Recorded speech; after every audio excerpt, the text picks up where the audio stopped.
నమస్కారం. ఎలా ఉన్నారు? బాగున్నారా? ఈ మధ్యకాలంలో లవ్ రిలేషన్షిప్ మీద చాలామంది అడుగుతూ ఉన్నారు.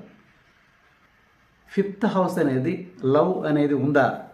ఆ క్రియేట్ అయినటువంటి లవ్కు ఉన్నటువంటి స్ట్రెంగ్త్ అనేది ఫిఫ్త్ హౌస్లో ఉంటుంది. ఫిఫ్త్ లార్డ్ ఉన్న పొజిషను, అదేవిధంగా ఫిఫ్త్ హౌస్లో ఉన్నటువంటి ఆక్యుపెంట్స్, ఎలాంటి గ్రహాలు ఉన్నాయి, పాప గ్రహాలు ఉన్నాయా, శుభగ్రహాలు ఉన్నాయా, ఫిఫ్త్ లార్డ్కి, 11th లార్డ్కి, 7th లార్డ్కి ఉండేటువంటి సంబంధం ఏంది? లవ్ అనేది ఫిఫ్త్ హౌస్లో ఉంటుంది. 7th హౌస్లో మ్యారేజ్ ఉంటుంది.